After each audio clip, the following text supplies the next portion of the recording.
১৯৭১ সালে ১৬ই ডিসেম্বর বাংলাদেশ স্বাধীন হলো। কিন্তু সেই স্বাধীনতা ছিল ধ্বংসস্তূপের উপর দাঁড়ানো। পাকিস্তানি হানাদার বাহিনী ৪৩ লক্ষ ঘরবাড়ি ধ্বংস করেছে, ১৮,০০০ প্রাইমারি স্কুল পুড়ে দিয়েছে, সেতু কালভার্ট সহ ভেঙে ফেলেছে। দেশের ৮৫% মানুষ কৃষির উপর নির্ভরশীল ছিল। কিন্তু যুদ্ধের ফসল নষ্ট, কৃষকের বিধ্বস্ত, স্বাধীনতা জিতলাম ঠিকই, কিন্তু দেশ গঠনের নতুন যুদ্ধ শুরু হলো। ছাত্রলীগ যারা যুদ্ধে সশস্ত্র সংগ্রামে অগ্রভাগে ছিল, তারা এবার যুদ্ধের অস্ত্র ছেড়ে কলম আর কোদাল হাতে শিক্ষা, শান্তি, প্রগতির স্লোগান নিয়ে এগিয়ে গেল। অধ্যাপক ডক্টর আনিসুজ্জামানের লেখনীতে বা সেই সময়ের ইতিহাসের দলিলে উল্লেখ আছে, ফসলের মাঠে তখন কৃষকের হাহাকার। চাষি নেই, কিন্তু জমি পড়ে আছে।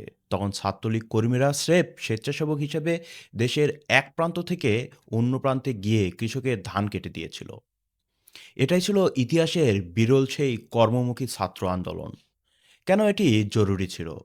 কারণ স্বাধীন বাংলাদেশ ছিল শূন্য ভাণ্ডারের উপর দাঁড়ানো।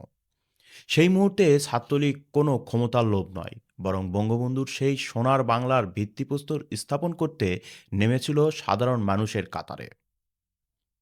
আপনারা যদি সেই সময়ের জনপ্রিয় পত্রিকা দৈনিক বাংলা বা দৈনিক ইত্তেফাকের ১৯৭২ সালের শুরুর দিকে আর্কাইভগুলো ঘাটেন, কিংবা বঙ্গবন্ধুর গবেষক ও ইতিহাসবিদদের তথ্য দেখেন, বিশেষ করে সেই সময়ের ঢাকসু ভিপি এবং নেতাদের স্মৃতিকথা শোনেন, তাহলে একটি অসামান্য ছবি চোখের সামনে ভেসে উঠবে।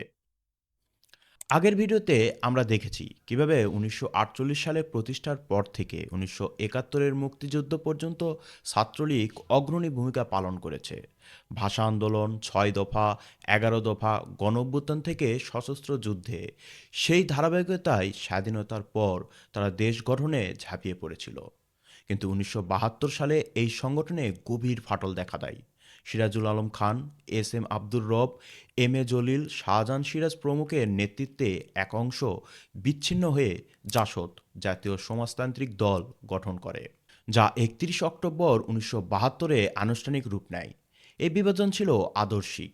একদিকে বঙ্গবন্ধুর মুজিববাদ, জাতীয়তাবাদ, গণতন্ত্র, সমাজতন্ত্র এবং ধর্মনিরপেক্ষতার ভারসাম্যমূলক পথ; অন্যদিকে জাসদের বৈজ্ঞানিক সমাজতন্ত্র, মার্ক্সবাদী, লেনিনবাদী উগ্রতা নিয়ে সরকারকে বুর্জোয়া বলে বিদ্রোহের ডাক দেয়। মহিউদ্দিন আহমেদের জাসদের উত্থান ও পতন বই এবং সেই সময়ের প্রধান প্রধান জাতীয় সংবাদপত্রের পাতাগুলো তাই বলছে। এই বিভাজন সংগঠনের জন্য বড় ধাক্কা ছিল। কিন্তু মূলধারার ছাত্রলীগ, নূরে আলম সিদ্দিকী, ইসমত কাদির গামা প্রমুখের নেতৃত্বে বঙ্গবন্ধুর পথে অটল থেকে দেশ গঠনের কাজ চালিয়ে যায়। তারা চেয়েছিল স্বাধীনতা উত্তর ছাত্র রাজনীতি যেন কেবল মিছিল স্লোগানে আটকে না থাকে এবং প্রোডাক্টিভ হয়। যেমন দেশ পুনর্গঠন, ত্রাণ, শান্তিরক্ষা। বিশ্লেষণ করলে দেখা যায় এই বিভাজন দেশের স্থিতিশীলতাকে মারাত্মকভাবে নষ্ট করে। যুদ্ধোত্তর অর্থনৈতিক সংকট, দুর্নীতি, খাদ্য সংকটের মধ্যে জাসদের উগ্র অবস্থান রাজনৈতিক অরাজকতা সৃষ্টি করে। তারা গণবাহিনী গঠন করে সশস্ত্র বিদ্রোহ শুরু করে, যা ১৯৭২ থেকে ৭৫ পর্যন্ত চলে। প্রেক্ষাপট ছিল আদর্শিক অসন্তোষ। তারা মনে করত মুজিব সরকার যথেষ্ট সমাজতান্ত্রিক নয়, তাই তারা সহিংস পথ বেছে নেয়। এতে হাজার হাজার রাজনৈতিক হত্যা, অস্থিরতা বাড়ে। স্বাধীনতার পর আইন শৃঙ্খলার অবনতি ঘটলে ছাত্রলীগ কর্মীরা বঙ্গবন্ধুকে রক্ষা ও শান্তি বজায় রাখতে স্বেচ্ছাসেবক হিসাবে কাজ করে। বঙ্গবন্ধুর নির্দেশে মুজিব বাহিনীর অধিকাংশ সদস্য নবগঠিত জাতীয় রক্ষী বাহিনীতে যোগ দিয়ে দেশবিরোধী ষড়যন্ত্র দমনে সক্রিয় ভূমিকা পালন করে। ১৯৭৪ সালের ভয়াবহ বন্যা ও দুর্ভিক্ষ, যা লক্ষাধিক মানুষের মৃত্যু ঘটায়, যখন অভাবগ্রস্ত মানুষ ঢাকায় আসতে শুরু করে, তখন বঙ্গবন্ধুর আহ্বানে ছাত্রলীগ ঝাঁপিয়ে পড়ে। শুধু ঢাকা মহানগরে অন্তত ৫০টি লঙ্গরখানা পরিচালিত করে। তারা ক্ষুধার্ত মানুষের মুখে অন্ন তুলে দেয়।